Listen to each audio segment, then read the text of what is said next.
again, I do appreciate everybody being here. I appreciate you all for talking to me today.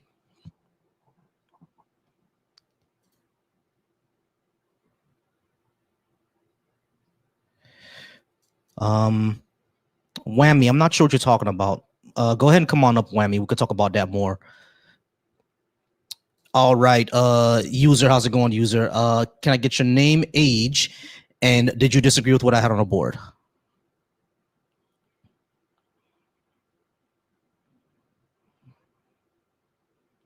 All right, sure. What did you disagree with?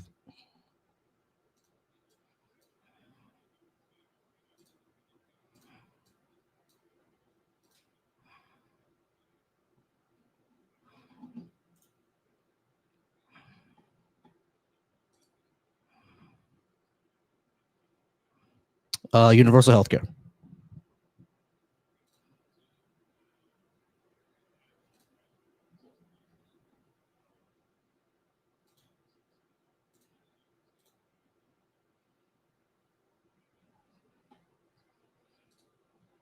I would go about it probably two different ways.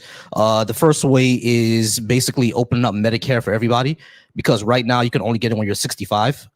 So I'll just would change that rule. The moment that you start working, you start paying into the system, you pay taxes and everything like that, you can access Medicare. That's the one way I would do it. The second way I would do it is simply have a public option. Essentially, the government has an option of healthcare that's ran completely by them, and it competes alongside every other healthcare system. And the third way is basically how it's done in every other country that that's has it right now, where we it's just that we all pay into to a system, and the government funds all healthcare.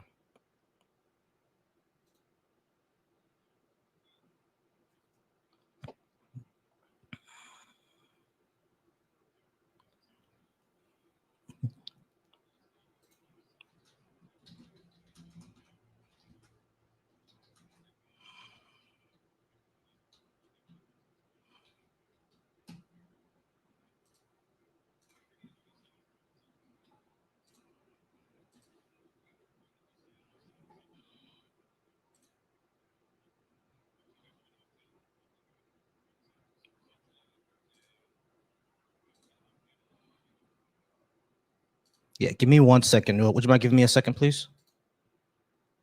For some reason, they can't hear you. All right, can you say test for me real quick? Yeah. Hopefully they can hear me. Yeah. There you go. Now my guests can hear you. Now they can hear you. All right. Cool. And you were asking. Okay, so there's the true way, and there's the, say that again. Yeah, well, so you said there's basically two or three ways. There's essentially true single payer healthcare, which is everybody pays in and then everybody gets care. Mm-hmm. And then the other option is that you have government programs and then private programs alongside that, which is kind of what we have right now in a way. I mean, it depends on where they cap the actual income limit. For instance, they extended it to 400%, and then they didn't have a limit on it. So that's kind of what existed for a little bit here. And then the third option, I think that it kind of just sounds like single payer healthcare. So I'll probably me personally, I would prefer just straight single payer care. I don't really think that it's a good idea to have a public option and then a private option. I just think that I think that's problematic in its nature. But yeah, I get that. I understand that, because there'll be people who would always try to defund the program, right? So just do it all single payer. That's the way that I would do it. But I know that most people would probably agree with either Medicare for all or the public option, instead of doing it the way I would like to. But the way I would like to is just like how you said, it's just straight single payer. For the person who called 314, I'm not sure why you hung up. You can call back. I'll get to you in a second. But yeah, that's basically the way that I would do it. The single payer option.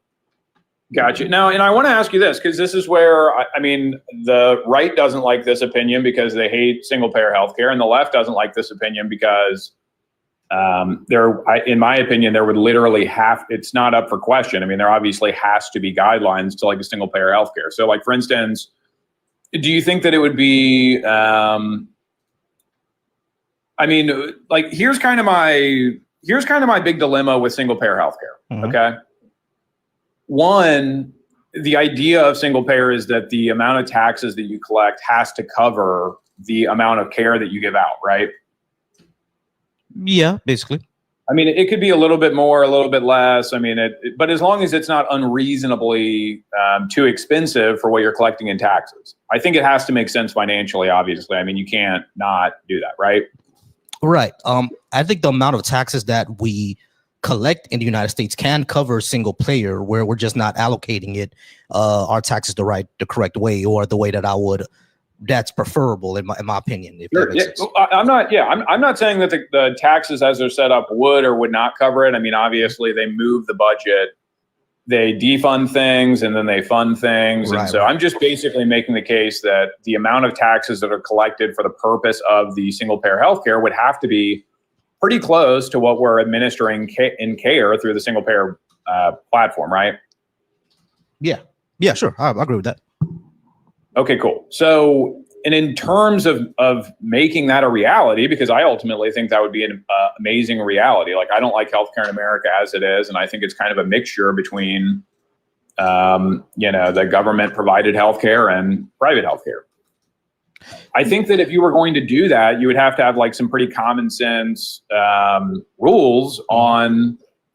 Like, I think that you'd have to probably fix a lot of things. For instance, and this isn't like a right or a left thing, but it is factual at this point that there are quite a lot of people who are not citizens in the country, right? Right.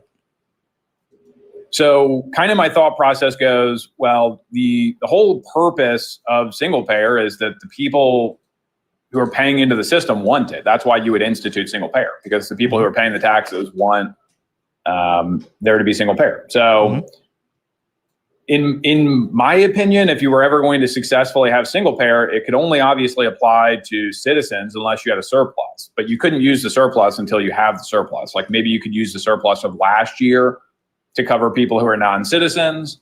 But that kind of depends on if there's a surplus from the year before. Is that a crazy idea, or do you think that's reasonable? Essentially the way that healthcare is ran now is that anybody could. Hey, thanks for hat and mustache. The way that it's ran now is, I wouldn't see a reason to do that. To tell you the truth, I wouldn't see a reason to do that, because no country does that. Essentially, none of them do that. Because we basically everybody takes the Hippocratic oath, so you're gonna get the care that you need, right? So sure, if that's the case.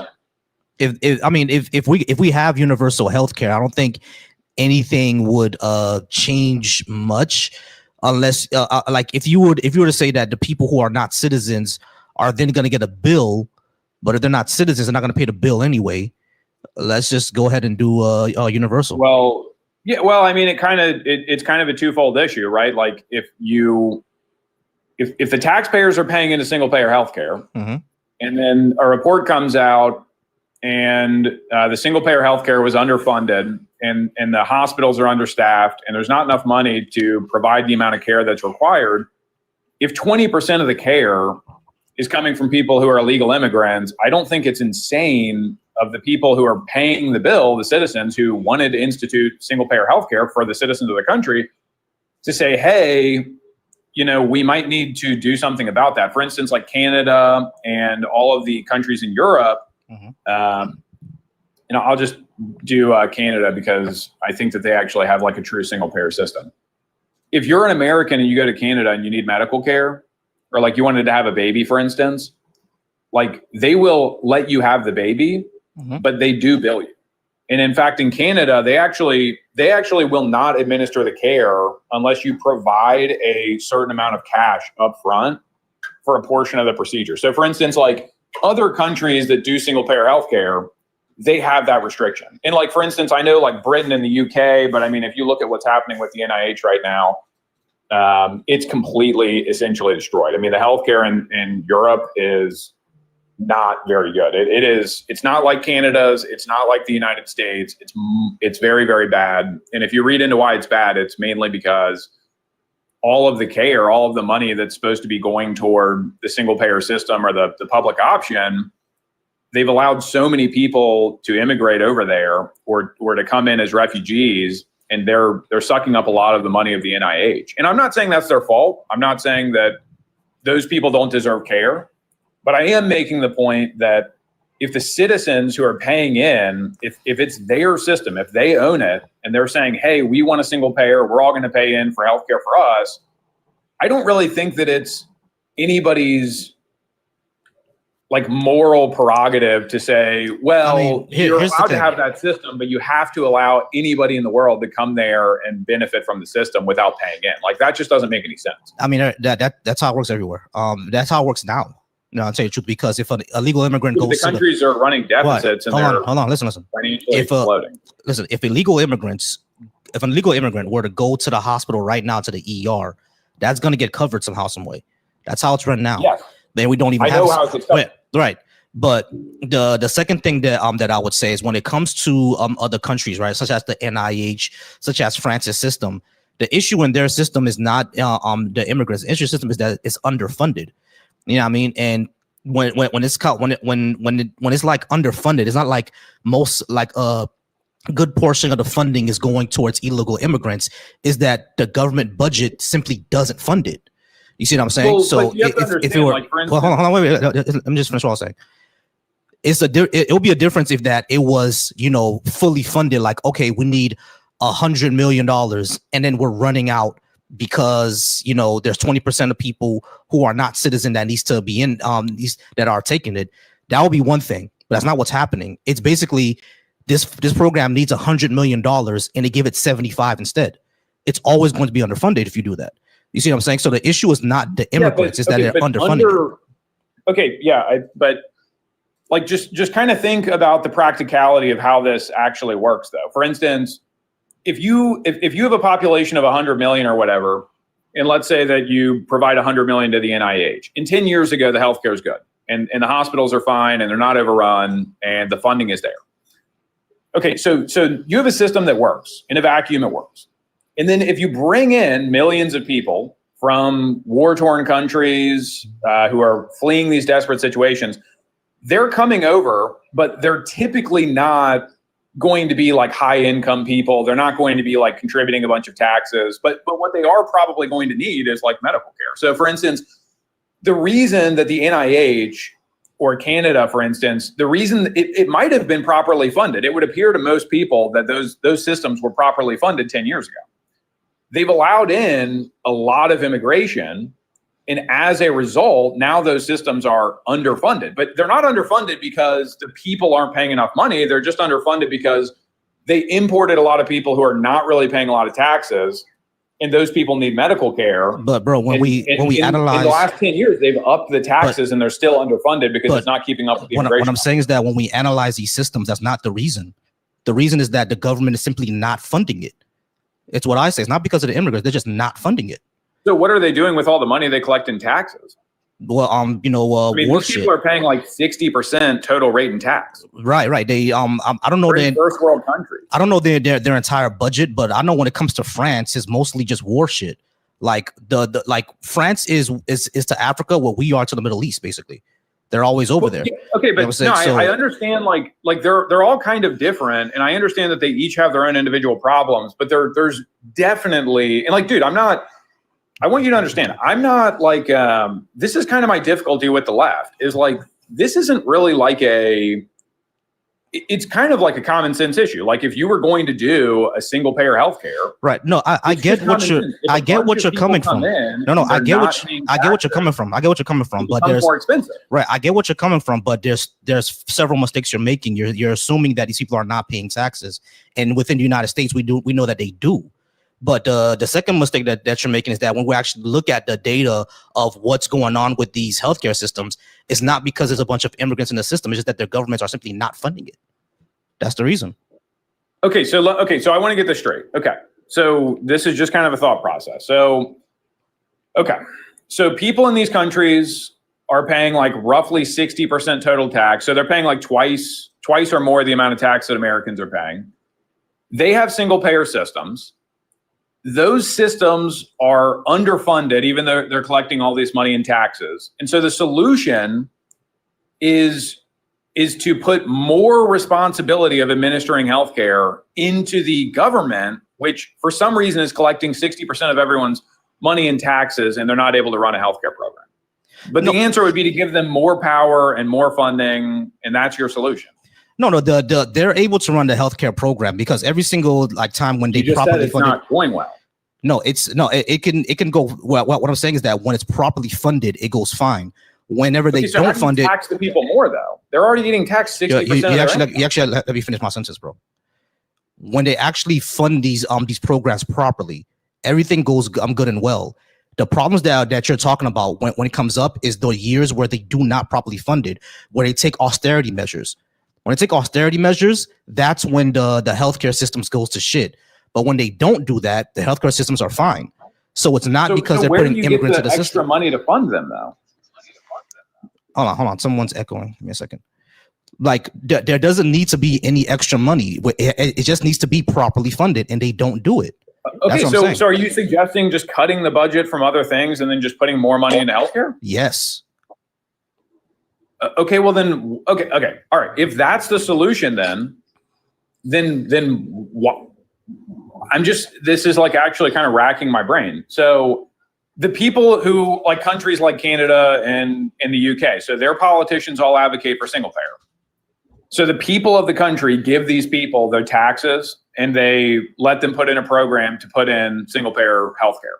Mm-hmm. And then the politicians who said that this would be great and everything would work out and everybody would be fine, then literally take the money, they collect the money in taxes, and they just simply do not fund the program. That's what you're saying.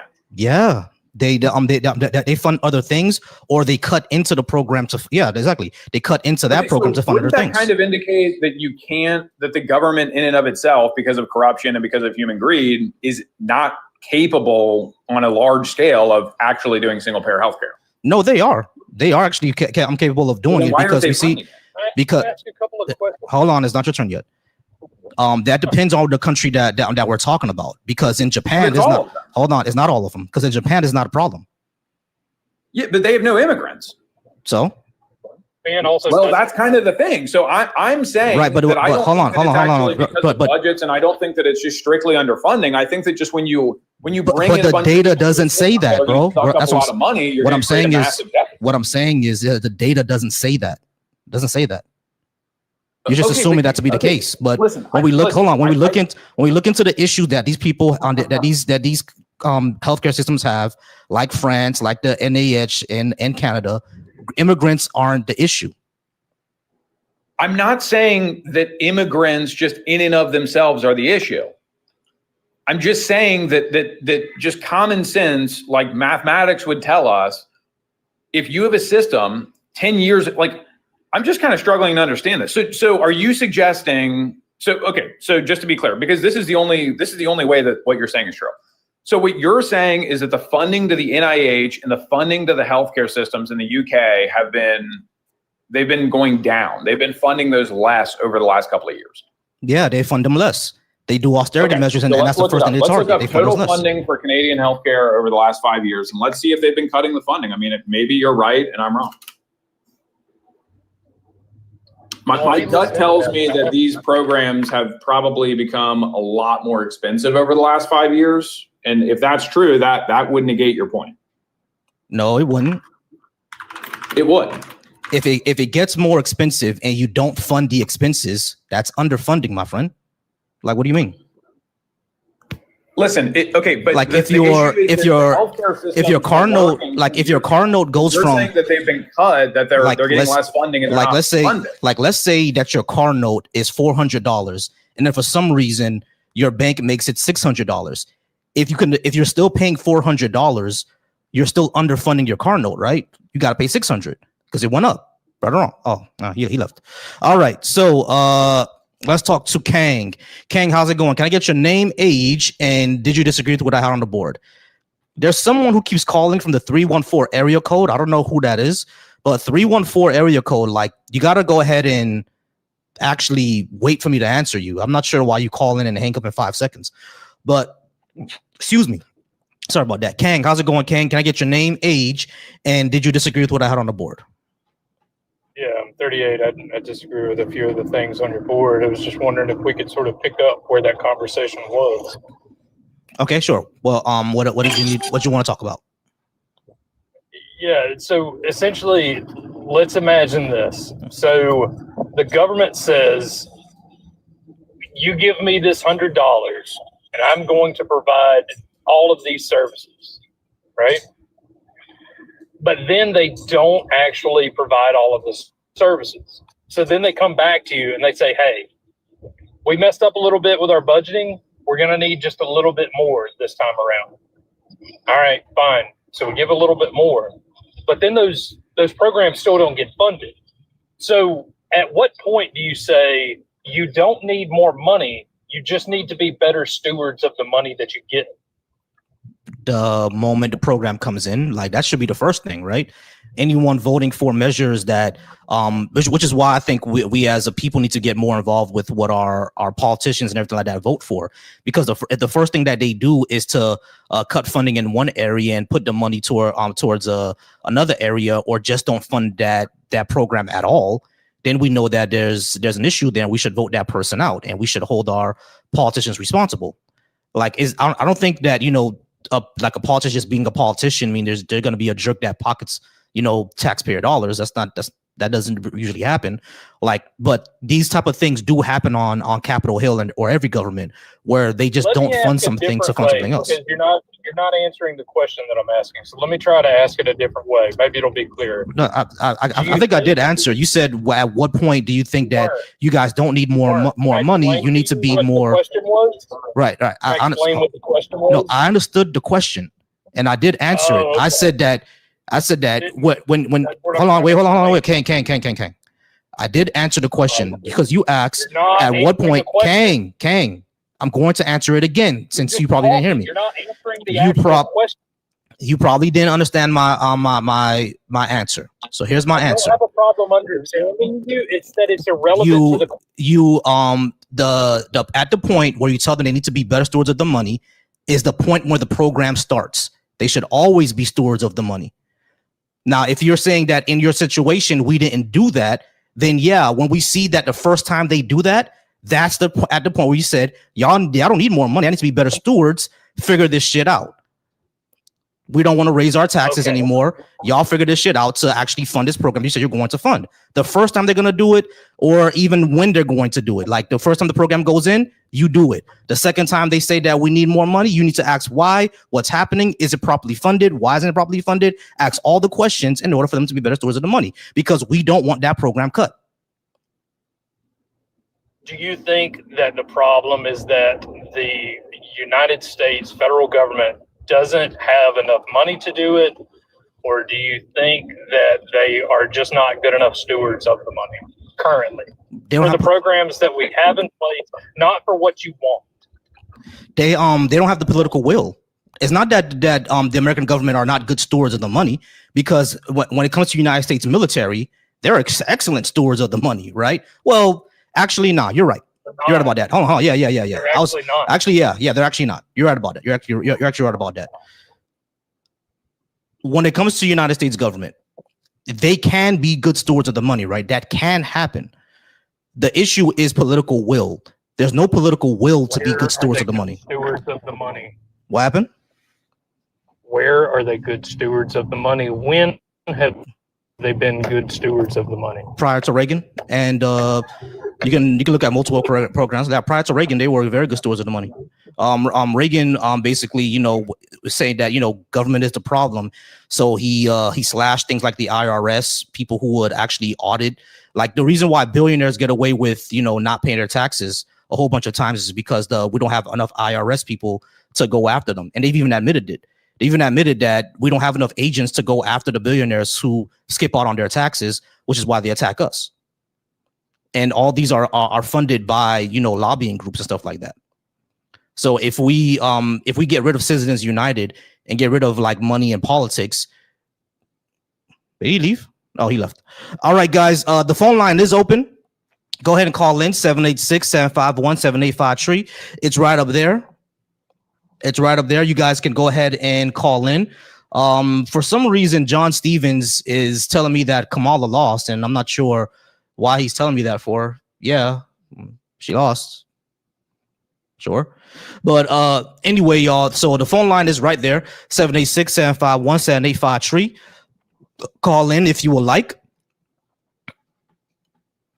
All right. And I did invite Asking Crown to come up and talk to me because he said that my topics are rage bait, and they are not. This is what I actually believe.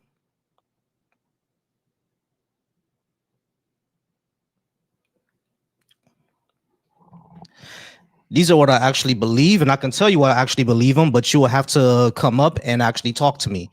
There was someone who called earlier, but for some reason they just kept on hanging up. They would call for 5 seconds and then hang up. I'm not sure why. David Taylor, the fake preacher.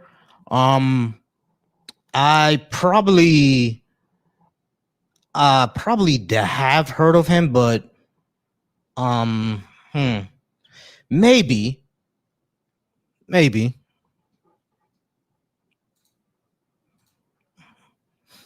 All right, my dude, go ahead and come on up. If I lack comprehension, you can go ahead and tell me why I do lack that comprehension. Go ahead and come on up. Y'all gotta say, y'all can insult me all day, but if you're not actually gonna come up and talk, then you're just being a bitch. But go ahead and talk to me. David Taylor, I probably have heard of him. I would need to hear the story again. I didn't go back to work then, bro. But yeah, when it comes to David Taylor, I'll have to hear the story because I'm not I might have heard about him. If you play Kid Rock backwards, you hear Satan. Unfortunately, if you hear Kid Rock forward, you hear Kid Rock. That's a good one. If you hear Kid Rock backwards, you play Kid Rock backwards, you'll hear Satan. Unfortunately, if you play him forward, you'll hear Kid Rock. That's funny. All right, so we got a call from an anonymous. Hey, how's it going? Can I get your name, age, and did you disagree with what I had on the board? My name is Benjamin. I'm 18. I don't know what you have on the board. Oh, okay. I'll tell you. All right. So number 1 is America was never great. Number 2 is leftist policies are better for society. Number 3 is reparations for Black Americans. Number 4 is can you give me a good reason to believe in your God? Number 5 is faith is unreliable. And number 6 is Bad Bunny was better than Clanchella. Okay, we can talk about America. Sure. I think America was great. All right, sure. I think America was never great because the way that I define greatness is not just an economic or military power, but also in the ability to build institutions that follow the pro-humane and pro-social principles that you set out to do.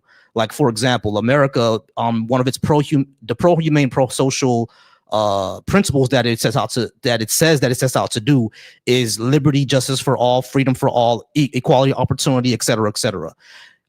You need to build institutions in order to expand those as much as possible to as much people as possible, especially those without power, right?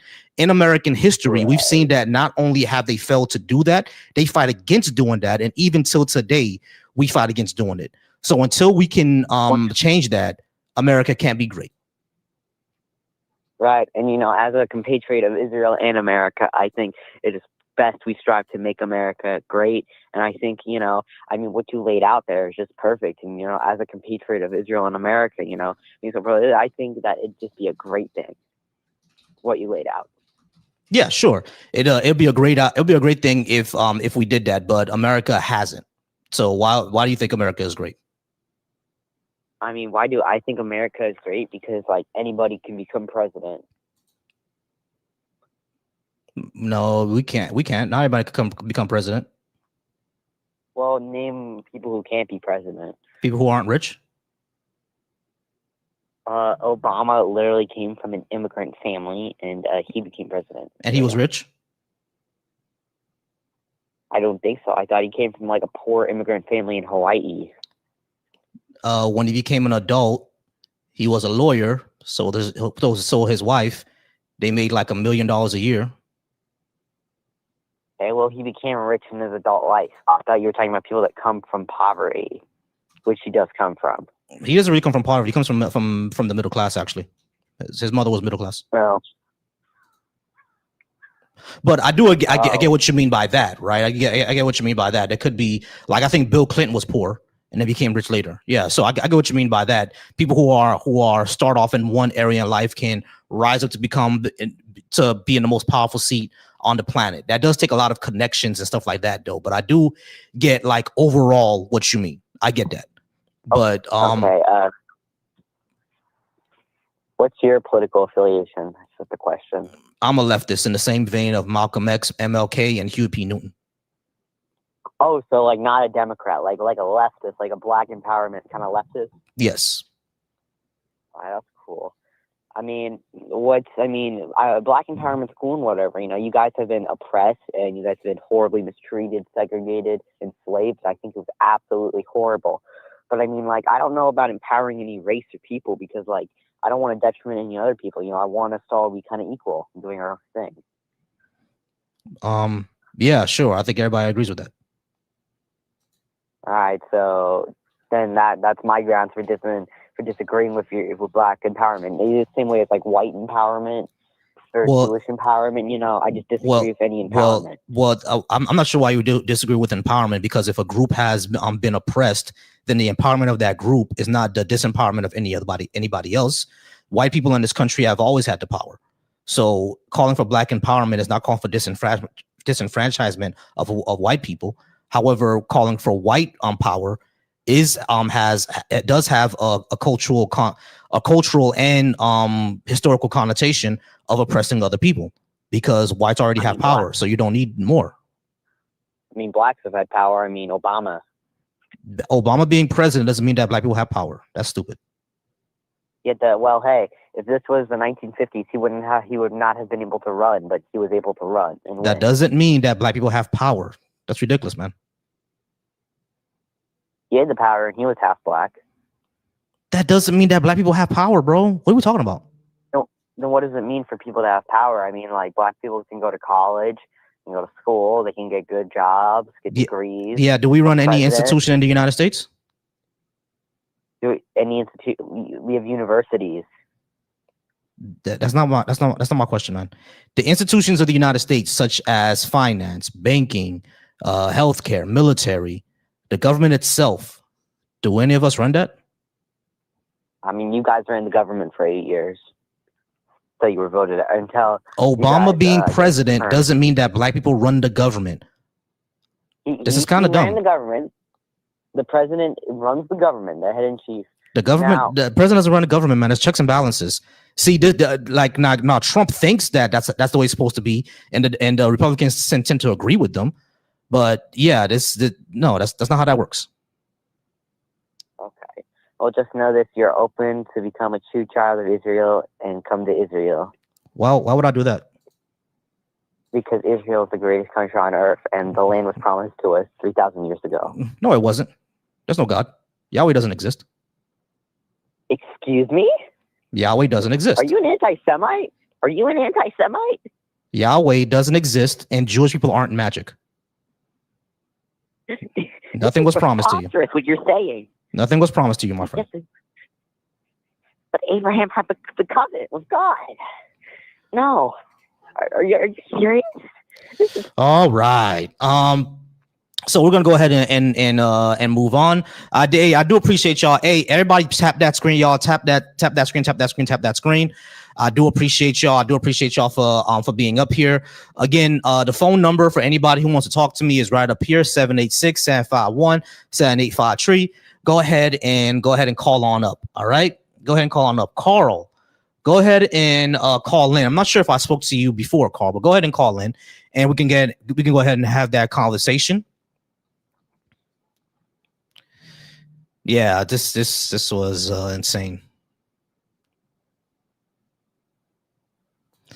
Very, very insane. But yeah, y'all go ahead and call in. I appreciate y'all for being here. I appreciate y'all for. Give me 1 second. I'm just copying this. Appreciate y'all for being here. Yeah, I know Carl. Yeah, oh, is that the Carl? That said. I don't know. People always say that. People always claim that. People always claim that. Y'all go ahead and call on Lynn. I'm just out here sharing the live.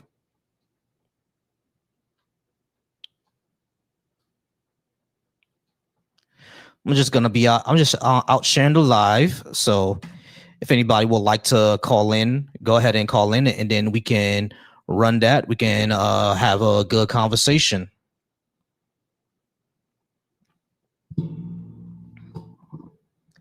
We're gonna have the good conversation. Yeah, Carl, if you want to call in, Carl, go ahead and hit that number.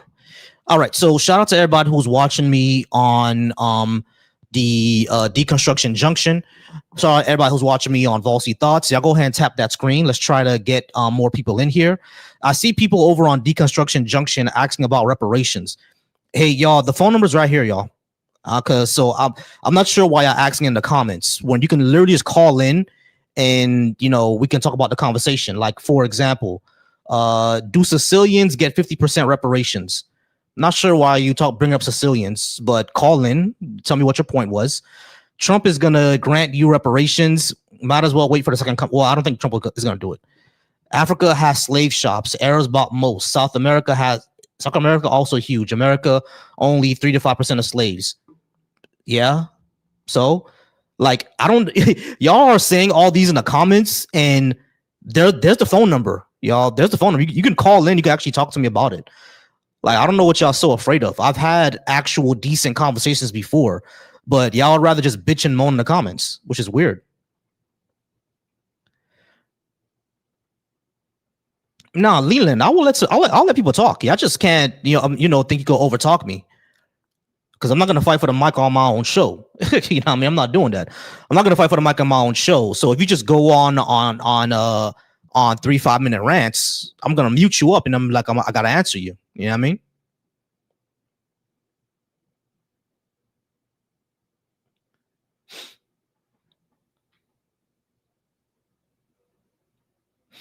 Anyway, let's see who's here.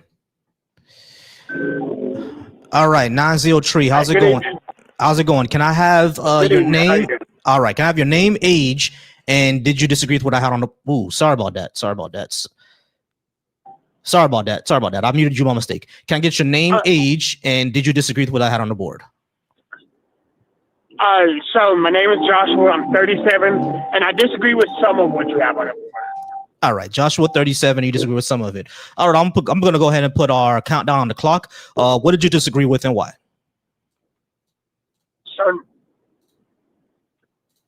So number one is shit. Hold on. Sorry, let me clear this up real quick. Mm-hmm. Okay, can you hear me? Yeah, I can hear you. So I had YouTube playing in the background, so it was echoing. Mm-hmm. So I disagree that Democrat policies are subjectively best for a number of reasons. And that's really the only thing and faith is baseless. I also disagree with those. Those are the only 2 points I really disagree with. Okay, so it actually says leftist policies. I don't think that Democrats are leftist. I think they're okay. Liberal. They're to the left of the Republicans, but they're not actually as left as I am. But so it's not really Democrat policies. It's leftist policies, the policies that I would believe in. And I can tell you what they are, and if you need clarification. Okay, so can you tell me some leftist policies that you believe are best for society? Yeah, sure. Universal. Also, I've been listening to you. You have very good argument points. So good job, bro. Gotcha. I appreciate you. Yeah, sure. So the leftist society, I'm sorry, I said society. The leftist policies I think would be better for America are things like universal health care, paid parental leave, heavy investment into infrastructure and walkable cities, heavy investment into renewables and nuclear energy, not war profiteering, nationalization of key industries, things like that. And we can go down a litany of other things, but things like that, pretty much. All right. Well, let me address some of them. I'll start with universal health care from an economic standpoint, right? Realistically speaking, if everybody were able to afford all the health care that is necessary, especially in America, because we have a bunch of simultaneous health issues, a lot of which affect our overall health, and is health just limited to you to like mental health, physical health, or overall health? I would say overall health. Let me ask that question. Yeah, I would say overall health. All of it, physical, mental, all of it. And there's a reason why I say that I think it would be better and overall for at a certain time it'll get cheaper than what we have today. But go ahead and continue. Well, there's 340 million people in America currently. That's right. Yeah, just about. Okay. Right. Not also excluding those who are born, those who are dying, because we are living longer by statistics than we did less than 100 years ago, right? But we have a lot better healthcare as a whole. I believe due to that healthcare, due to the strain on the healthcare system, if only taxes had to burden that weight, I believe we would bankrupt ourselves in a heartbeat, not only because we have to take care of ourselves, but we also have to be able to take care of people who are then immigrants as well. Okay, so I don't think it would be feasible unless we increase taxes by an astronomical amount. Okay, so I do agree that we will have to probably raise taxes a bit, but I don't think that we will have to raise them by any astronomical amount. What we would need to do is hire more IRS agents, so billionaires and multimillionaires don't skip out on taxes and get away with tax loopholes. We'll have to do that, right? So there'll be more IRS agents. The reason why the IRS bothers the little guy is because they don't have enough manpower to go after the billionaires, because they bury them in paperwork and lawyers. So we will need to fund that, right? We also need to audit the military, not give them as much money as they get because they lose billions of dollars every year. So that's two things with that we can do to shore all this up, right? But the second thing that I would say is, number one, that immigrants pay into the system anyway. They pay taxes. Like, a lot of people think that just immigrants are just getting paid under the table, not doing shit. A lot of them pay taxes, or I would say even most of them actually pay taxes, even the undocumented ones. But that's the second thing that I would say. And the third thing that I would say is I don't think it would bankrupt us at all, because we're literally the only industrialized country that does not have universal health care, like the only one. You know what I mean? And I think we make enough in our GDP. We make enough money every year in order to do it. Funding it will probably take $2 or $3 trillion last time I checked. And America makes I think $30 trillion a year. So we actually do have the money to fund it. We just don't have the infrastructure. We're just not doing it, essentially. And not only that, it wouldn't even be hard. You can do, if people are uncomfortable with just having a universal system, you can just open up Medicare to everybody. Yeah, I mean, just instead of it being available at 65, you can get it immediately, and boom, you have universal health care there. If you just do Medicare for all. So, is that your point, or did you have more? I don't like interrupting people. Oh yeah, that was it. You can go ahead. Okay, so here's the deal, bro. I have an issue with. Well, I don't have an issue with opening Medicaid up early for those who are actually in this dire need for it, right? But let's look at some of the major health issues that we deal with that's almost uniquely American at this point. Like type 1 diabetes is super prevalent in the United States because of essentially our trashy diets. Yeah. That in itself creates a level of insulin dependency, especially with type 2 diabetes, right? So just the insulin alone, which again, we can make it cheaper, but with the amount of people that are currently on these necessary meds, venereal diseases, and like I can go down the list. And I'm not at my computer, so I can't give you an itemized one like I would like to, but the top 10 medical issues in America right now are vastly prominent, like 20, 30 percentile. which is ridiculous for, again, an industrialized country. Mm-hmm. I think we would overtax the medical system because I just don't believe we have the manpower or the financial resources to secure all of that. And so before I land, the military industrial, the MIC is how I call it. I believe our MIC is necessary, even if not to the extent that we have it at.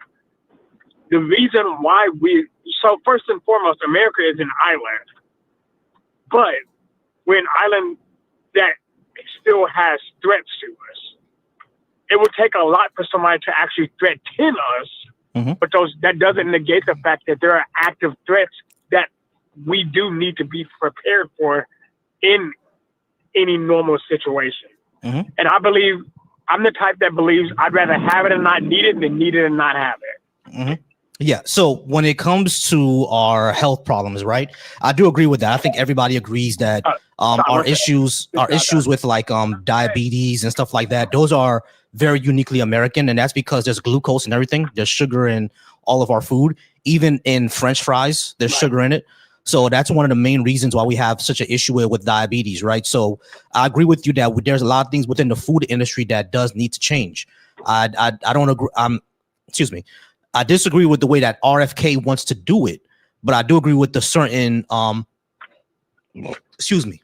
I do agree with the overall point that we need to do something about the food in our food industry and how unhealthy it is. Right. We can work on that. One thing I've always said is that we can walk and chew gum. We can have universal health care and do something about our food industry. And I also think that if we had universal health care, you would also get more preventative care, meaning that you'll catch diabetes earlier.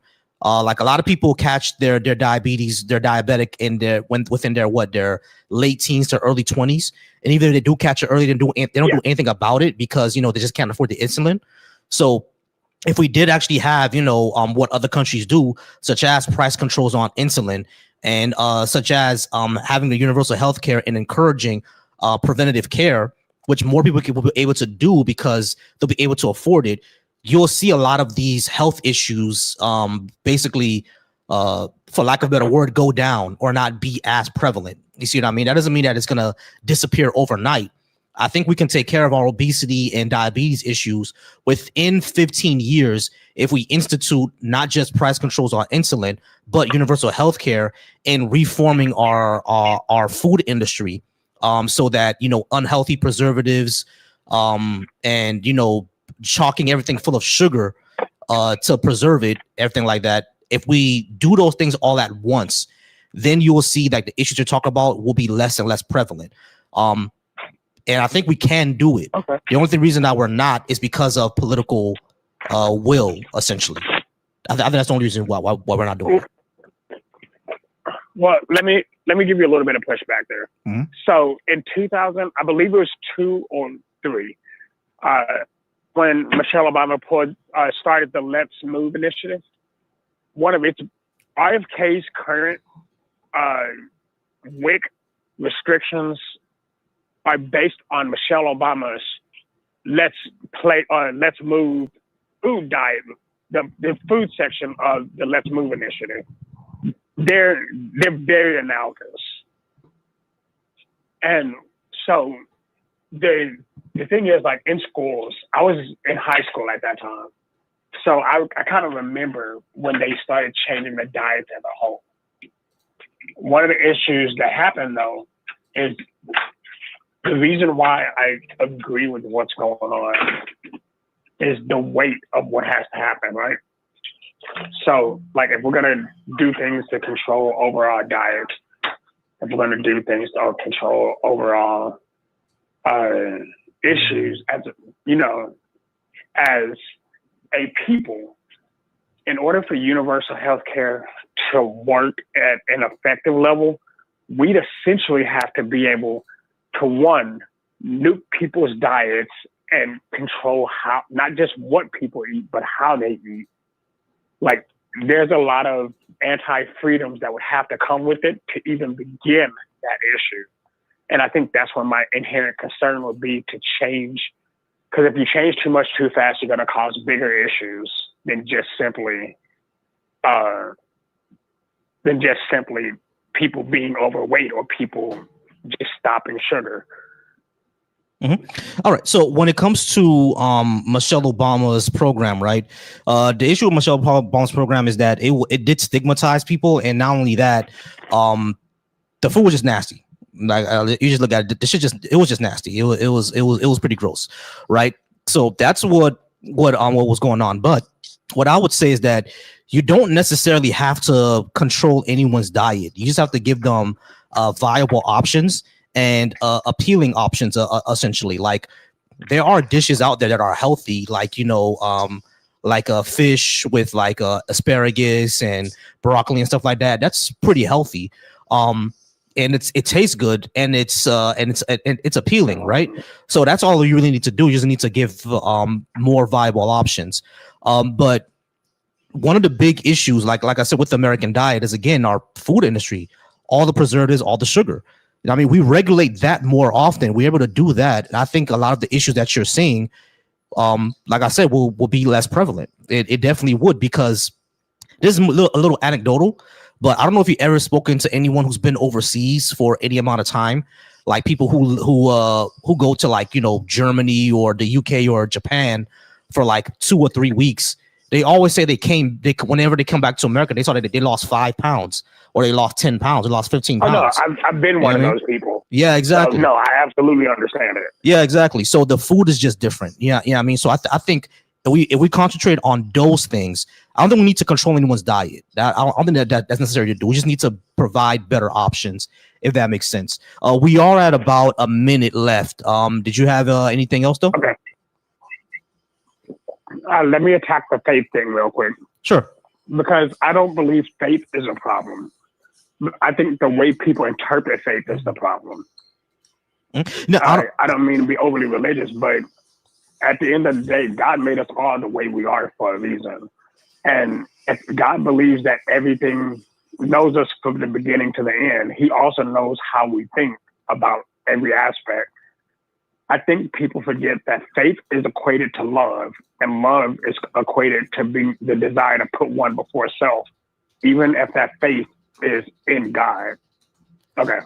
All right. Yeah. So when it comes to faith, right, I don't think it's a problem. I just say that it's unreliable. That's what I would say. It's not an issue. It's unreliable. And the reason why we know it's unreliable is because the ancient people, like the ancients that existed 2,000, 3,000 years ago, they had faith in all types of things, right? Like, Zeus, Osiris, dragons, things like that. And we know those things aren't true. Right. But they had a lot of faith in it. You know what I mean? So because faith can lead you to a wrong conclusion, you need something more than that, which means that faith is not really reliable. But it's not a problem. I don't find it to be like a big... It only becomes problematic when, just like how like I said, like when you put in either policies or treat people a certain way, et cetera, based on that faith. That's when it becomes problematic, in my opinion. I think faith equates to hope, though, and the lack of hope is actually what causes people to lose the desire for improvement. I think faith is a necessity. I know it sounds super like weeboo, but faith is necessary for us to continue to have a reason to push harder, for us to have a reason to want to be better, for us to actually try to succeed or try to change. Like, you have faith that we should change the system. That faith is still part of the drive to continue. You see what I mean? Like, I think people mistake faith for blind obsession, and it's not. It's literally, hey, I believe this can be something, and I know it is possible. I mean, if you're going to define faith that way, sure, but like my beliefs are not based off of just like I think this will work. It's more based on this is the evidence that we have, and these are the reasons that we have, and they're solid, good reasons, and we should discuss them and put them into play. I see faith when it comes to religion more as, there's this thing that other people told me to believe, and I guess I see these things happening every day, so boom, I believe it. I mean, it's not really something that's a reliable system to go off of, in my opinion. It's not really what you're talking about when it comes to like hope and stuff like that. I don't equate that with faith. Well, I think faith is required for hope to work, because faith by definition is a deep and unquestionable trust, confidence, or reliance in someone or something. Mm-hmm. I think in order to have hope, you have to have faith. Like, you can't have one without the other, because if I don't have faith that something will work, I won't hope that it can be. I won't even aim for it, because the hope doesn't exist. Hope creates drive. Mm-hmm. Hope creates aspiration, and hope creates, literally hope can open a door for more faith. Like, it's almost circular if you really think about it. It's an Ouroboros. Mm-hmm. Yeah, no, I get what you're talking about, right? Like, faith is like you said, like complete, trust and confidence. But when you say that you need faith for hope to work, not really, because hope is just being optimistic. You don't necessarily. Hope is just an optimistic state of mind. Faith is actually attached to something. You know what I mean? So that's what I would say. But I only find, like I said, faith problematic is when it leads to harm. If it's not leading to harm, I don't really care about faith. I just don't think you should rely on it. And same thing with hope too. I don't think you should you should rely just on hope. You shouldn't just be optimistic. You need to put things in motion. That's fair. Well, this was a great conversation. I actually appreciate it. Yeah, not a problem. Hey, I appreciate you, and you have a good one. All right, 561. I'm gonna get to you next. 561. Give me a moment. I do have Fire on the stage. Fire, I'm gonna go ahead and unmute you now. I do apologize that I had to mute you before. It's because you had noise in your background. But all right, hey, what's up, man? I'm all right. So, Fire, are you at least 18? And did you disagree with what I had on the board? I am 18, and yeah, there's disagreement and agreement. So it's like yes and no. All right, what did you disagree with and why? So, for example, people talk about, like, everybody's talking about millionaires getting taxed. Realistically, when it comes to millionaires, they get tax breaks because they create jobs. They use that money. They utilize it to create more business, which gives us jobs. I mean, we're just at the bottom of the barrel. We're just a number. What the people usually that complain about millionaires being taxed is people who don't know how to manage their money. I know how to manage my money. I got no credit card debt. I got no car payment, just low mortgage. And all I do is focus on how to not get myself into debt. So I could care less if the millionaires get taxed or not. I could care less if you get taxed or not. Like, I'm focused on what I can control. And the millionaire issue is it's like car insurance. You don't get a discount until you've been clear for I don't know how many years. Till you're 25, you've been clean record. And yeah, the 18-year-old doesn't deserve a discount in insurance. Why? Because he's young. He doesn't have any experience. So things have to be earned. But yeah, that's what I think about the whole millionaire taxes. All right. So when it comes to the millionaires getting tax breaks and causing and creating businesses, that's been an assumption since Ronald Reagan, and they don't do that. They actually just basically save all that money and put it in offshores. Sometimes, yeah, they reinvest into America because they have to, but they only reinvest minimally in order for them to make more profit. They don't just reinvest that money to make more business and expand the thing. That doesn't happen. Trickle down for the past 30 years, we know doesn't work. So saying that millionaires get tax breaks in order to make businesses, we know is crap because they don't do that. But the second thing that I would say. The second thing that I would say is that the reason why we worry about them paying their taxes or always paying their taxes is because we all benefit from that system. Like the way that you're talking to me right now, like taxes paid for that. You know what I'm saying? So if we have a group of people who are not contributing to the system, or we give them breaks and we spend the same amount, but we don't have much revenue coming in, that's going to be that's going to start to cause problems, isn't it? Like, I get when you say that, people who talk about millionaires just don't know how to manage their money, or are usually people who don't know how to manage their money. It's not exactly true. The issue is that we see that the power and the influence that they have, and basically causing our politicians to agree or pass laws more that benefit them and not benefit the rest of society. So these are the issues that we're having. It's not just about the millionaires and we don't want them to be millionaires. It's the fact that they have an effect on society, and the society and the effect that they've been having is negative. Right. And look, and you have a lot of good key points. They do try to find, spend their money somewhere else, and they have offshore accounts. And I mean, realistically, we're like in a Hunger game. Everyone's trying to survive. Everyone's trying to figure it out, right? So there's going to be loopholes. That's in every angle. We all have loopholes in our jobs and anything that we do. Now, the politicians could 100% control these tax breaks, and they know what they're doing because at the end of the day, they're getting paid for by those millionaires. So, and here we are. They want us to fight realistically. Fight. You guys always creating but realistically, they can make the change if they want to. They don't want us to go after them. They're the biggest snakes. They're the ones that control even for the food industry, the FDA.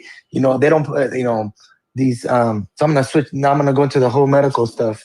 Now you have these people, the FDA approving all these chemicals in our food, which create all these medical issues, and and so forth, right? So I'm like, these politicians from day one, they sell their soul to these companies. And here we are. We're the ones trying to fight each other, but realistically, we should be fighting them. Yeah, I agree. Which is why I'm a leftist. Yeah, and it's just that's it. Like I don't like to. I sit back and I kind of watch both sides, and realistically, it's just creating division, right? But at the end of the day, it's still good because not all of us are going to agree on some things, and we need opinions on both sides. It's like we all make this whole country. We all make it good. Yeah. I mean, I could agree with some of that. I'm not sure of the ideas that come from the right at the moment, because it's like it's all just seems that immigrants suck thing. But other than that, then I agree. We do have to come together and talk about these issues, etc. I mean, but that's really what I mean when it comes to the millionaires. Just like how you said, like right now it feels like Hunger Games, right? But what the left is saying is that it shouldn't be that way. Why is society Hunger Games? We like scarcity. There's artificial scarcity that's created. Like we make enough food to literally feed the planet, and we throw most of it away. Yeah. You know what I mean? So it's like it's forced scarcity, So that's the issue that us on the left are saying. It feels like Hunger Games right now, but it shouldn't be that way. And maybe we should get rid of President Snow, I mean, it's always kind of been like that, but there's going to be highs and lows. There's going to be, if you talk to the older people, they tell you their pandemic, their situation, and it just seems like it constantly keeps, happening. And right now, based on everything that's happening, even the ice thing, the ice thing is like, to me, it's been happening for years. I'm 42 years old. I remember when I was a kid, when Bush and Obama and all them, the same thing was happening. It's just that it wasn't televised. Like the real devil person is the media. The media is always just moving us back and forth. Hey, creating issues on one side, creating issues on the other side and realistically, they've never been our friends. They'll make a good person look bad and a bad person look good. You've seen it over and over and over and over. And I'll tell you this real quick. I traveled to Europe a lot and to South America. And I was in Europe, I was in Portugal, and I was sitting down, and there was a table of like 20, 30 young men. Everybody was sitting there talking. Nobody was on their phone. Nobody was talking about politics. And I'm sitting there and I'm traveling all these different countries, and no one's discussing politics. Everyone's just having normal conversations, living a regular life. The minute I land in the United States, oh my God, everybody's just this is everything that everybody talks about is politics, and we don't talk about normal stuff anymore. So the media really consumed our mind. Even myself, I fall into the same trap over and over, and I try to get myself out of it. But realistically, like if we all just have normal conversations and just talk about our daily life, they would shut up. They wouldn't. If we all just turned off, if everybody just went on strike and stopped watching TV for 2 weeks and just started communicating and no social media, I guarantee you everything would change. I guarantee you everything would change. It's perspective. Realistically, we let them control our minds. I mean, yeah, we can say that, right? But the reason why people talk about politics a lot is because we've seen how much of a flashpoint it is. And it's good that we talk about politics because like it affects a lot of our society, basically. Like politics affects everything. Like you can't escape it.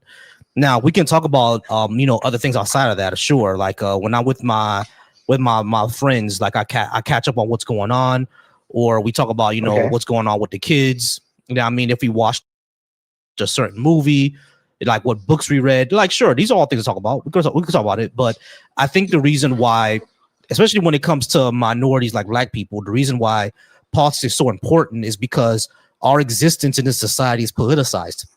So everything deals with politics, even books. Actually, especially books. Especially books is political. Like comics are political. You know what I mean? Anime is political. You know what I mean? Like these are all like important things. Like if you watch like One Piece, the entire thing is about people who are on the bottom taking out people who are on the top. You know what I mean? All about the government's being corrupt and private markets and stuff like that, taking over the world and stuff like that. Yeah, I mean it's all political. It's all political messaging. So it's hard to escape it, but I do understand how it can become exhausting, right? You get one of those exhaustion things where like you're like, damn, everything is voting or your political affiliation or beliefs and stuff like that.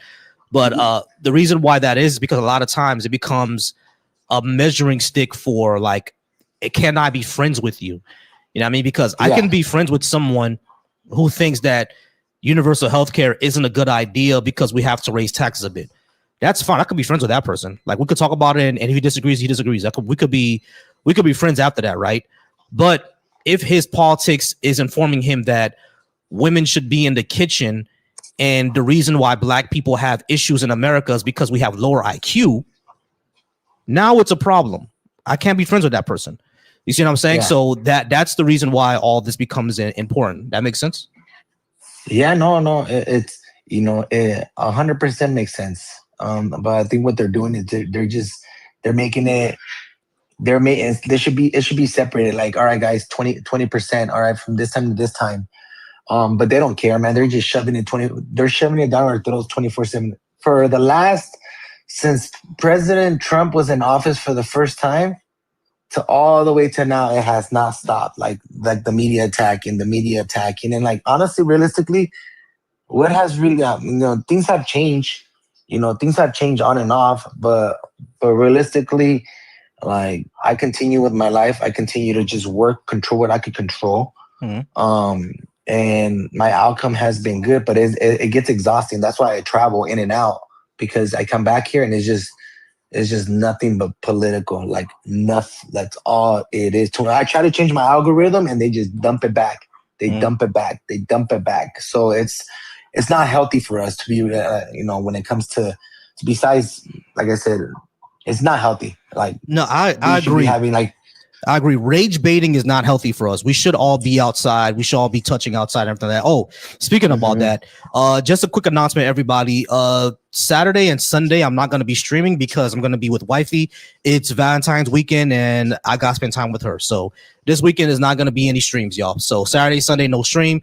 Tomorrow I'll be on, but Saturday, Sunday, probably not. I'll be with her all weekend. But other than that, I do agree that it is exhausting because we get rage baited a lot, right? Which is why I like to do these type of lives where we actually discuss things. But listen, Fire, I do have another caller on the line, but I appreciate you being here, and we'll talk soon. All right. Thank you. Take care, man. Not a problem. All right, guys, keep liking alive, keep sharing. For the person who called from 682, go ahead and call in again. Not sure why you dropped out. I'm going to go ahead and get to 561. 561, can I get your name, age, and did you disagree with what I had what I had on the board? Mike, 38, and a few, a few points. I just want to ask you a question. So, do you use faith? Do I use faith? We probably have to go down a list of things, and we will probably find something that I just have to take on faith, probably. But maybe I would say to that question, because I can't think of anything right now that I use faith for. Okay. Well, I'll give you the biblical definition of faith, which is the faith is a substance of things hoped for, the evidence of things not seen. So faith would be something that you yourself have not seen, but you know or rely on it to be real. Would you, under that pretext, would you say you fall under that definition of faith? Well, that definition is not good utility, basically, because I've never seen the moon Titan, Saturn's moon Titan. I've never seen it with my own eyes, but we know it exists, right? So if we're gonna go by that, like I've never been to. You said, wait, say that statement again. Like if we're gonna say, if from what I'm understanding from what you're saying, faith is basically something that you've never seen, but you trust is real. I've never seen Nigeria, but I trust it's real because there are people from there, right? There's pictures of the country and of the globe. Right, exactly. Geographical, right. So you have seen it. You're right, exactly. So okay, so then I wouldn't fall on that definition. Right, so I wouldn't fall under that definition. So do you believe in the Big Bang? Big Bang is true, yeah. Okay. Have you ever seen a Big Bang? No, we have evidence of it. Okay, that's faith. Have you seen a picture? So that's not faith. We have evidence of the Big Bang. Didn't we talk about this last time? No. We have evidence of a Big Bang. No. Okay, I'm asking, have you seen it? No, you haven't. Nobody has seen it. So therefore, you would fall. No, we don't. Again. We talked about this before. There is evidence of the Big Bang. I've never seen Nigeria, but I've seen pictures. Hold on, Chris. You need to stop. I've never seen Nigeria for my own eyes, but there is pictures of it, and there are people from there. So there's evidence of Nigeria. The same thing with the Big Bang. We don't have a picture of it happening, right? Because that's not possible to do. But we do have evidence that it happened. Again, the cosmic microwave background radiation, the expansion of the universe, the abundance of light elements, galaxies, age of stars. We have evidence of the Big Bang. We don't have to go take a picture of it. Same thing with black holes. Before we were able to take pictures of black holes, we knew that they existed because of like gravity. There's pictures of them. We have a picture of a black. We have a picture of a black hole now, but the reason why we knew that they existed. Hold on. The reason why we knew it existed before is because of the evidence that existed prior to the point that we had a picture of it. Okay. Well, I'm gonna go on my linear logic. You have not seen half of the things that you so-called espouse to or believe you have not seen. Another example that you have faith is, do you ever go to a doctor's office? Yes, I go to a doctor's office, but I want to reply to the first thing that you said. You can't keep accusing me of having faith when we have evidence of the things that I accept. That's not faith. Okay. Once you have evidence, faith doesn't exist anymore. Faith is not evidence. Okay. So you don't have to take a picture. Hold on. We don't have to take a picture of the Big Bang to know that it happened. That's stupid, bro. Okay. So you don't need to see something. In other words, that's not what I said. That's not what I said. That's not what I said. That's not what I said. Okay. You don't need to take a picture of a phenomenon in order for you to know the phenomenon exists. You can't take a picture of gravity, but we know gravity exists, right? Because we're sitting on our ass right now. There's an equation. This is silly, bro. There's an equation that goes, but there's an equation that is there an equation to the Big Bang? I'm asking you. You believe it? Yes. Is there an equation? Yes. Okay. Fucking Christ, bro. I'm asking you. You're teaching me. Don't Google it. This is your belief. All right. The Big Bang equation is G delta. Oh shit! I can't even read this because it's hold on. I'll put it on. I'll put it on the screen if you want me to. You want me to put it on the screen? Yeah. Because you're right, sure. teaching me. So yeah. Let me see. All right, sure. Okay, so this is it. Okay. All right. Here's the Big Bang equation right there. You see it? I can't read that because I'm not a physicist, so I won't be able to tell you what any of this means. But the Big Bang does have equations. All right. So, but what I'm and not only that, it has core equations. It has several equations. As a matter of fact, I didn't even know this part. I knew it had equations, but I didn't know it had several. But it has several equations. Okay. So this is the thing that I want to see. This thing that I want to keep saying. Whenever I say, hey, listen, we have evidence of this, that, and the third, which is why I accept it. You then respond by saying, oh, you have faith because you've never seen it. You can't keep doing that, man. That's dishonest. The reason why I accept certain things is because we have evidence of it. We have evidence of the Big Bang. Okay. We have evidence of evolution. We have evidence of these things. Therefore, I don't need to actually go out into the universe and take a picture of the hot dense state. I don't need to do that. You don't need to see it. So you don't need to see it. In other words, you don't need a picture. You don't need to actually physically see it. Is that what you're saying? Correct. If there's evidence of it, you don't need to actually see it with your eyes. Can a scientific equation be false or negative? Probably, yeah. I think so. Yeah, so they can. So what you just presented can potentially be false, correct?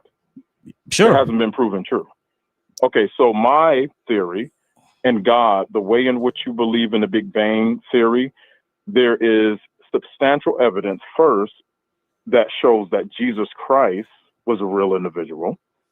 So much more than, you have the Roman emperors from back in the day, Julius Caesar being one of the famous.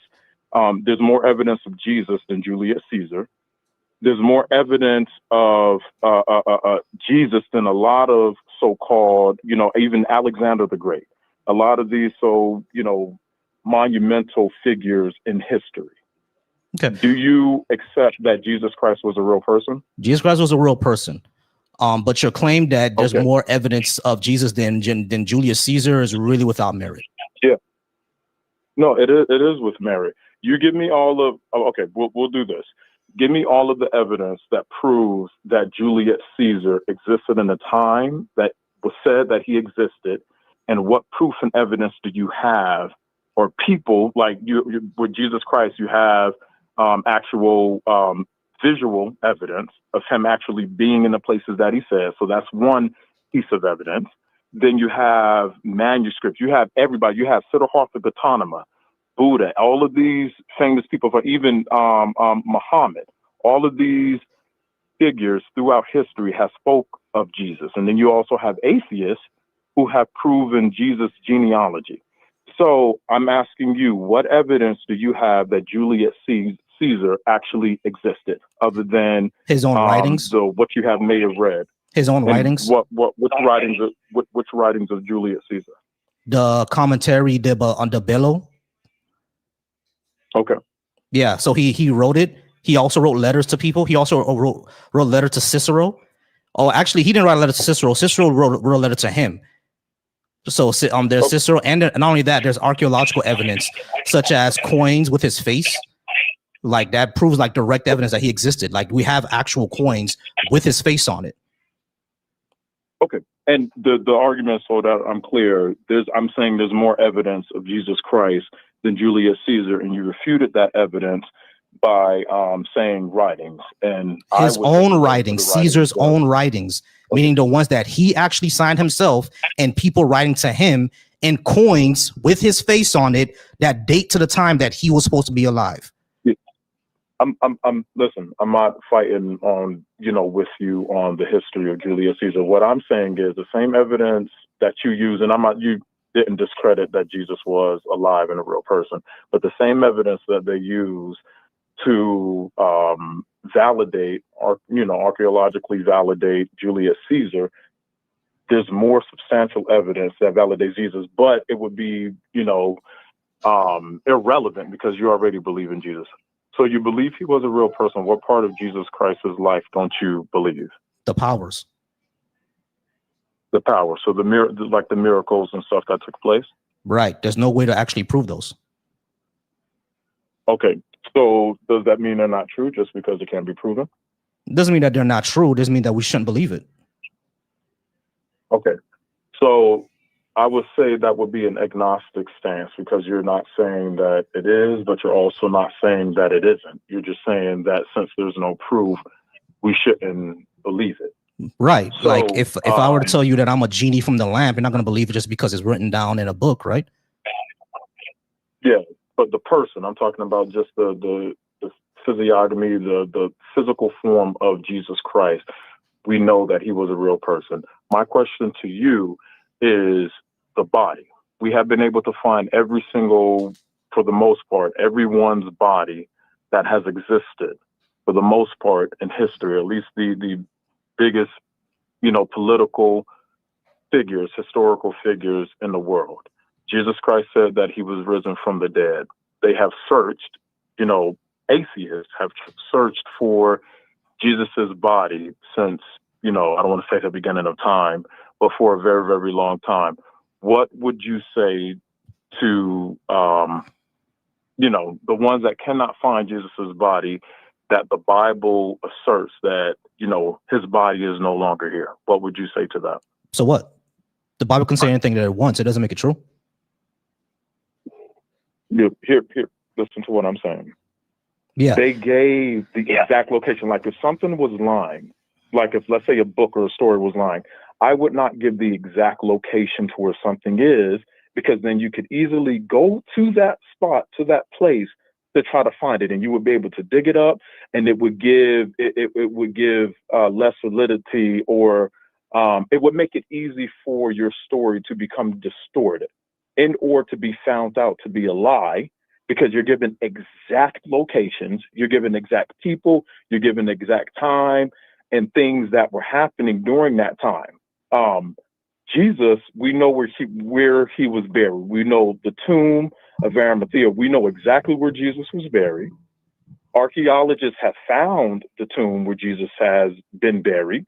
They actually had cloth with, blood droplets on it that they could carbon date back to Jesus, but yet there is no body. How do you explain that? That this book, okay, I would think it would be foolish to give you an exact location of somewhere where somebody is buried. Several things. Number one, the Shroud of Turin. The Shroud of Turin hasn't been proven to date towards this time. I know people bring up the recent study that was made, but that study was not based on anything scientific. And the multiple studies after that shows that it was not it doesn't date to that time. So the Shroud of Turin is not evidence of anything. But the second thing that I would say, a story saying this thing happened at this place still doesn't make the story true, because Joseph of Arimathea, we have no idea he even existed. The only reference we have of him is in the Bible itself, in church tradition. But outside of that, there's no other archaeological evidence or any secondhand source that this person actually existed. We're not even sure if the town of Arimathea even existed, which is how bad that is. But the third thing I would say is that, yes, this is all an excellent story, right? But it's all still a story. We know that Jesus lived and then he died. For the sake of argument, right? He lived and he died. Now, the story in the Bible says he was buried over here, and then he rose from the ground. And if you go over there, you won't see his body. That actually sounds to me like they're affirming that they're actually coming up with the story in of itself, right? Because that part right there, because you said like they wouldn't give exact location if they were lying. The exact location itself could be a lie. You see what I'm saying? Like Jesus could have gotten buried in a mass grave, and in the story, they just said he was buried in the tomb. There's no way to disprove that would be true, right? That's why I was saying this is all just in a book, in a story. When it comes to where is Jesus' body, we don't know. We may never know. But that doesn't mean what this book's saying is automatically true because of that. Okay, and I just want to school your audience. You have one of your comments that said, does he really think that dead bodies last for 2,000 years? I would just have to post some history. And I know you already know this. This isn't for you, that they've found human remains dating over 3,000 years ago. So whoever wrote that comment, I know they probably may not have known, but I just wanted to bring that point out. Okay. I just want to say something really quickly, because this person Zay is saying that I'm just on ChatGPT. Hey Zay, this is my screen right now. This is my screen. You see my screen? My screen is on my live. So when you say I'm just looking at ChatGPT, you don't know what the fuck you're talking about, and you can kiss my ass. But go ahead, Chris. Okay. So we remains have been found. They found Buddha remains and stuff. And actually, Alexander the Great, who existed before Jesus Christ was ever on the scene, point being that there's been a lot of remains found. So when the other question I asked you was, you've been to a doctor's office. Have you ever asked to see the doctor's medical degree?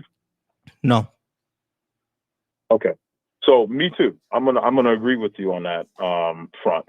I have never went into a doctor's office or looked at a wall to see if that doctor had a medical degree. Yet there are two things: malpractice, and there are doctors who they actually don't have medical degrees, and they get found out, and they lose their practicing what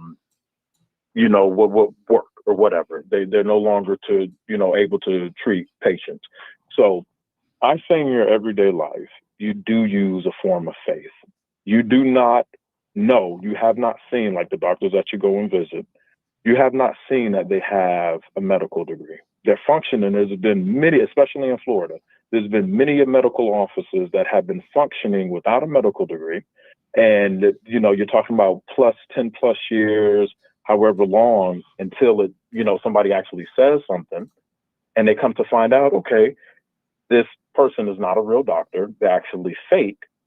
And they end up getting shut down. But my point is that we all use some form of faith. No world and no person's worldview can you use empirical evidence throughout your whole entire life and be satisfied. How do I know this? Because the chairs you sit in, you do not check the chair for stability. You sit down. When you walk, let's say on a stage, you do not check to see if the stage is stable. You walk in confidence that whoever constructed that stage, however long ago, is going to be able to sustain your weight. That is a form of faith. You have no idea who built that stage. You have no idea who manufactured that chair you sit in, but yet every single day in and out, you go and you sit with confidence that that chair will hold your weight. That is a form of faith.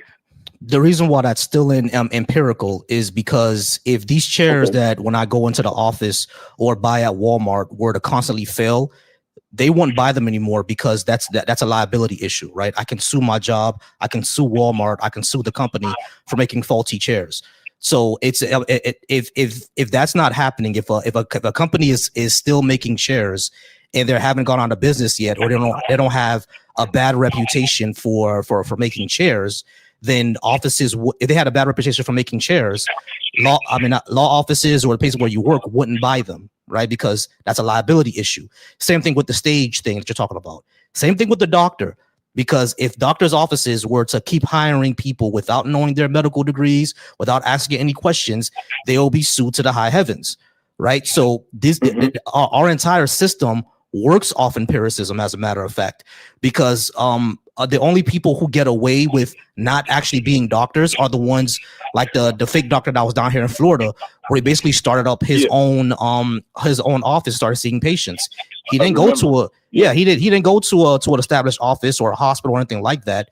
All he did was get some money, build up an office in a plaza, look really nice like a doctor office is supposed to look, and just started practicing medicine. And that's how he got caught and arrested for it, because he didn't have a license and he was trying to bill insurance. So when it comes to actual establishments, people who work for hospitals or work for certain clinics, it's empirical that those hospitals and clinics check their credentials, because that's what they do empirically, or otherwise they'll get sued. Now, there are people who do fall through the cracks, like the fake doctor we were talking about before. Yeah, that fell through the cracks because a real estate office doesn't need to check your doctor's license if you're saying you're going to do a doctor's office in there. They typically don't check that. So yeah, people are going to fall through the cracks. That does happen. But most doctors that you see are affiliated with a network somehow. They're going to check. Yeah, I mean, so our entire society works off of empiricism. Like literally almost nobody is going to be opening up a gymnasium with a stage where they don't check the work of the people who built that stage. There's going to be a liability issue. People are going to get sued. You know what I mean? So our entire thing works off empiricism. I don't need to check if who's the builder that made that stage, because the gymnasium should have checked that. And if they don't, they're the ones who's going to be liable for my injuries, aren't they? And they don't want to do that. So our whole system works off empiricism, bro.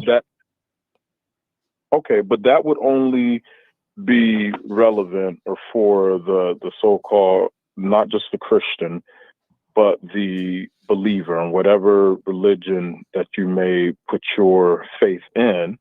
We can say that as, people who don't rely on concrete or imperialistic, evidence. We don't need that. We live our life every day, and we trust in God. Some people may trust in other things, but we ourselves don't need empirical scientific evidence in order to do something. If you do believe in empiricism, and this as theory, because it's only in theory that you have to have proof in order to see to have something operate. You have to have proof in order. Okay, I got the proof that the person who welded this stage or this bridge that I'm about to drive over did a good job. You don't know. You never met them before. It could have been an idiot. You don't know if the person was certified to actually construct or manufacture. When I show this picture bridges, on the screen, but you're just going to have to trust the process. That I believe that they would not hire somebody that did not know what they were doing. And so you put your trust and your hope in whoever built that bridge. That's where your hope is. In juxtaposition to a Christian, a believer who puts their faith in God. So let's say even if that bridge was not constructed well, let's say it was constructed bad. Either way, if it was constructed good, we do not put our faith in man. We put our faith in God. So I think a lot of people try to find the utmost differences between, and they try to, behave and act as if they act outside of so-called faith and belief and, the Christian walk. But if you really get to the nucleus of the theory or the belief, you will see that it's exactly the same, that nothing in your life will you ever have 100% proof. I wouldn't even say 50% proof. Most of the things that you have in life, you can't trust the driver on the road not to crash into you. You can't get into your car and start driving and say, I believe that every single driver on this road is good and no accidents will take place. So you have to have faith in maybe your driving ability, if not others' driving ability, but in some way, shape, or form, there is faith implemented in the everyday life. And your faith is either in yourself and your abilities, and in the Christian side, their faith is in God and what the Bible. All right, so several problems, right? Because they're putting their faith in something they can't prove to be true, right? That's the first thing. But the second thing that I would say when it comes to the second thing that I was saying when it comes to everything else that you were saying, again, it all operates still off of empiricism, because if companies hire people to build bridges and those people are shitty, and something happens with that bridge, people are going to be sued, and no one wants to go through that. Not just being sued, but people will die. And if you do something like that, where they are, like, for example, I was in the military, right? Sure. The person who jumps into the plane that I worked on, because I was in the Air Force, the person who jumps onto that plane that I worked on in the Air Force, they have to trust that I did a good job. But guess what? If I didn't do a good job and that pilot dies, I get hit with negligent homicide. So guess what I'm going to do? I'm also going to make sure that I do a good job, right? And this is a thing that actually has happened in the Air Force before, where people who were doing my job didn't do what they were supposed to do. The pilot died and they went to jail for negligent homicide. It's an actual real thing, right? So yeah, the pilot has to trust that I did my job. But the reason I'm going to make sure that I do my job is because I don't want to go to jail for killing someone. Right. So these are things that you have to take into consideration. And not only that, we all check our work within the military. Right. So if I do something, my supervisor is going to check that. And then his supervisor is going to check that before anything goes on that plane.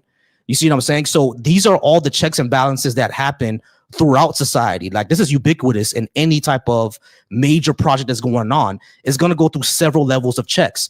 And if it doesn't go through several levels of checks, guess what? People die, people get sued, people go to jail.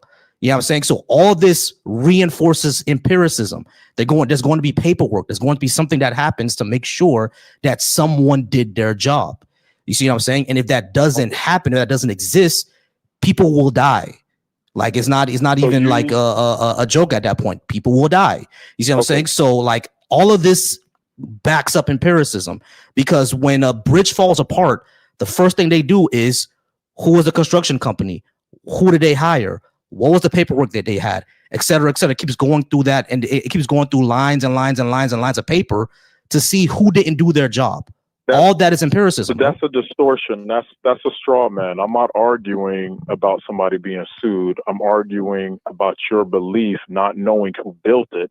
You're having a belief. You have not the slightest clue of who put the bolt or who welded whatever metal. I don't need that, but that's what I'm saying is that what I'm saying is that the reason why that's irrelevant is because that's, for number one, that's not my job. But number two, like I said before, that bridge will not get built without someone knowing that they're doing their job. Like that's not going to happen. Okay, you're saying that doesn't happen. So a bridge, there's never been faulty construction of a bridge where a bridge has collapsed and people have died. Where, in the United States? I didn't say that. I didn't say that. That's a straw man. That's not a straw man. I'm asking you to clarify where, because if we're living in the United States, or in general, of course, it's happened before, but like that's a. But the reason why that's unfair is because, yeah, like, cars explode too, right? But that doesn't typically happen in Western industrialized countries. So it's like, what are we talking about? Industrialized countries, we've never had a mishap of a bridge. I want you to really. Are you in Florida? So you should already know about this. And I'm gonna wait. It's gonna hit you if you're in Florida. It's gonna hit you like, oh crap! Wait, yeah, this did happen. Yeah, people did die. Which bridge collapse are you talking about? Are you in Florida? I'm in Florida. Which one are you talking about? Miami? Which one?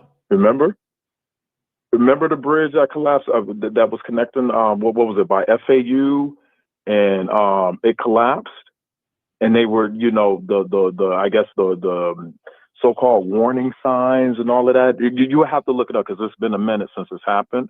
But yeah, that bridge, we're an industrialized country. Yeah. I'm not saying that it never happens. What I'm saying is that the people who did that get sued because people die. You know what I'm saying? That's what I'm trying to say. When them getting sued, right? Listen. The point is, you have faith. That bridge that those people were walking on, I'm pretty sure not 100% of them were Christian, but they walked on it believing, that it would never collapse. And what happened? It collapsed.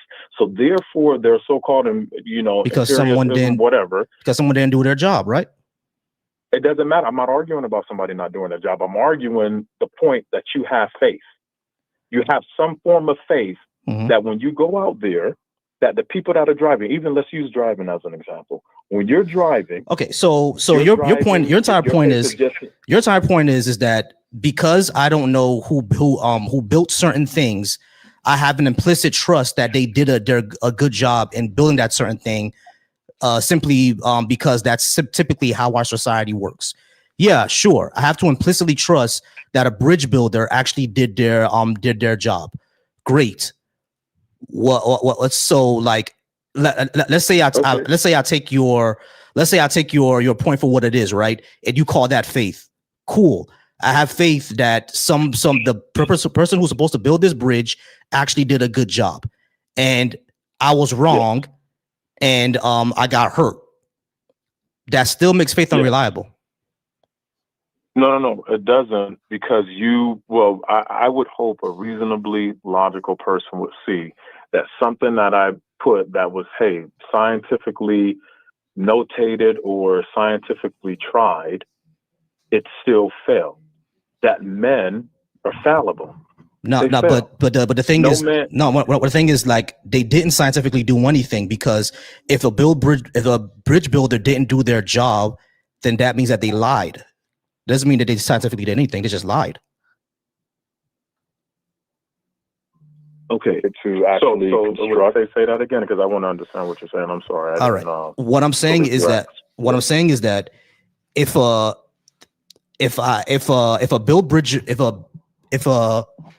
bridge builder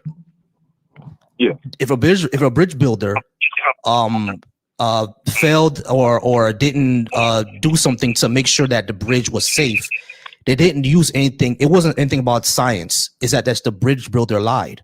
It wasn't about really the science of anything. They just lied about what they did. No, I don't think because you have superintendent. Yes, there's a lot of things that go into manufacturing. No, there is. The blueprint. You're correct. Yeah. There is, but people cut corners all the time. Yeah, absolutely. So you can't. Which you is lying. Be able to specifically. Yeah, you wouldn't be able to specifically point out who exactly lied? Made them. It could have been an honest mistake. It really could have been an honest mistake that somebody. And I can't get in here because I'm no engineer, so I can't sit here and play as if I know all of the workings that go into building a bridge. But it could have been an honest mistake. But I will use driving as an example. Your faith will be totally reliant, as I'm pretty sure all good drivers. Yeah, I'm not gonna lie, man. I just kind of want to get past this, man. Sure, like we can, because I've always said that. Yeah, if we go down a litany of things, we're gonna find something where I'm just gonna have to begrudgingly agree that, yeah, sure, for this thing, I guess I have to have faith in that. I have to have some trust in other. I trust myself when I'm driving. I don't trust anybody else. But yeah, I have to have some sort of trust that when I go over a bridge that's going over water, that people are actually checking and doing their jobs to make sure that the bridge is safe. I have to implicitly trust that, because I'm not an engineer and I can't go after 100,000 people that. Exactly. I can't check it myself because I'm not an engineer. I'm not a construction worker, et cetera, et cetera. So they have to trust the experts that they actually did their job, right? If it happens one day that the bridge falls apart and I'm on it and I get hurt, then I was just wrong in trusting those people because someone did something wrong. Sure. But society has checks and balances, and I have to implicitly trust those checks and balances because they work the majority of the time. But at the end of the day, what does all this mean exactly? None of this means that faith is reliable still. Yeah, but empiricism, you cannot go off of what you would call empiricism 100%, etc. Yeah, like when it comes to logical reasoning, if you look up it's reason. You cannot go off of reason. It's experiments. No, I can't. No. I disagree with that. I can go off of reason because I don't have any good reason to believe that this bridge is going to fall. Right? Like I don't have a good reason to believe that. Look up the but I do. Hold on. It's been a while since I've been in college. Look up the definition of empiricism, and you will see. All right. So I don't think you can go off of reason. I do not know. You Google it and you let me know. It's been a while. I could be wrong. I'm kind of okay. Well, maybe I'm not understanding what you mean then, because I'm kind of struggling with what you're saying here. You're saying that we can't use empiricism, right? But empiricism is necessarily evidence, checks and balances, No, et cetera, et cetera. use logical reason. You cannot use what you're going off of. If it's true empiricism, it would have to be through experimentation, observation, experience. You cannot go anything off of logically thinking, like just reason. You're just pure reason. You're saying that this is going to work off of pure reason. Empiricism does not work like that. Right. Okay. It does not work like that. Okay, I got you. But like you just said, you know, evidence and experience and stuff like that, right? That's empiricism. If we're going off of that, then yeah, I'm going to implicitly trust like the bridge is not going to fall on me, right? Because of, you know, the evidence of this working before, the evidence of people hiring engineers and construction workers, and my experience of driving over that bridge before. So yeah, that's empiricism there. So I'm kind of struggling with where we're going with this. I'm kind of lost. Because if it was true empiricism, you would have to have had, like, let's say you went to a place that you never traveled before. You would have to have observed that bridge in some capacity before crossing it, done experimentation. I'm just giving you the basis for. No, that's not how that works, man. That's not how that works, because we don't know everything. You cannot. Hold on, Chris. I don't know everything. Okay. So there's no way that for me to use empiricism, I have to know. Not empiricism. No, that's wrong, bro. That's wrong. No, that's wrong. Empiricism. That's wrong. That's wrong. Logic. Okay, that's I'm gonna wrong. Google. That's wrong. I'm gonna Google the definition. Hold on. I understand what empiricism means, but using empiricism doesn't mean that you. Hold on. Listen.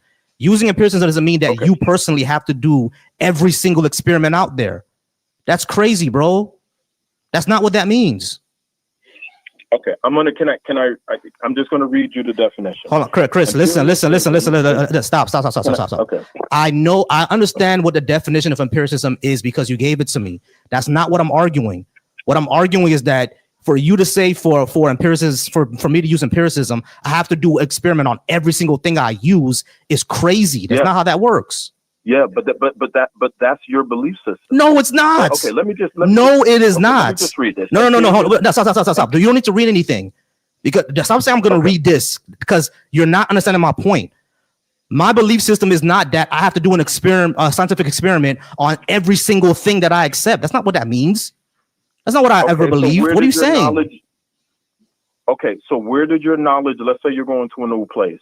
Let's say you visit France or somewhere that has a bridge that you never visited before. You didn't, and I know for a fact that people normally don't do research. Hey, when was this bridge built? How stable is it? How much weight can it sustain? I know normal people don't do that. So if you go to a new place, you have never crossed a bridge, what sensory experience do you have that aligns with empiricism, observation, or experiment that would allow you to know that this bridge is going to work? The fact that millions of people have crossed it. The fact that hold on, no, that's not reasoning. That's not reasoning. That's empiricism. It's empirical that millions of people crossed that bridge in France because France has 65 million people. So that's literally empirical that they've crossed the bridge before. That's called faith. You do not. That's not faith. 65 million people live in France, right? So that means that millions of people are going to cross that bridge. That's crazy. Okay. What you're saying is insane, man. No, what you're saying is insane. What you're saying is insane. You're saying that if I don't do an experiment on or get or no engineering for bridge making, then I can't prove that bridge works, even though millions of people cross it. That's crazy, bro. That's an analogy. That's what empiricism is. It's not. I'm gonna go ahead. I gotta get out of here, y'all. I gotta get out of here. This is crazy. I don't even know what he's even talking about anymore. This is crazy. I gotta get out of here, bro. Like, it's already been over 20-30 minutes. All right, y'all. It is about to be 8:30. I've been on for about 2 hours. I gotta get off early because I got things to do. I do got homework. But I do appreciate y'all for being here. If you're watching me on Deconstruction Junction, I appreciate you watching me there. If you're watching me over on Volcy Thoughts, I appreciate you watching me there. I understand that not everyone crosses the bridge, but millions of people are going to cross a bridge. This is stupid. My God, like I don't. Anyway, I'm gonna go ahead and get out of here, y'all. Y'all have a good night. I appreciate y'all. So as always, hey, I appreciate the TikTok, Vinny. I appreciate the TikTok. I appreciate that. I appreciate that so much. But I'm going to go ahead and get out of here. I'm going to go ahead and get out of here. Y'all can keep saying that I'll suck all y'all want. But you know what? You can't suck my dick, though. That's what you could do. That's what you could do. That's not how your mama did last night. So what I'm going to do, I'm going to get out of here. Y'all appreciate y'all. Y'all have a good night. As I say all the time, let me go ahead and close out the line. All right, y'all. Line is closed. And I appreciate y'all. So for the person who said that I suck, so does your mom. All right. She guapped it, guapped out 5,000 all night. So yeah. All right. That's what sucks. So anyway, y'all are wonderful. I appreciate y'all. As I say, all men should be soft. And what that means is to be secure, be affectionate, be wise, flexible, and thoughtful. All right. All men should be soft.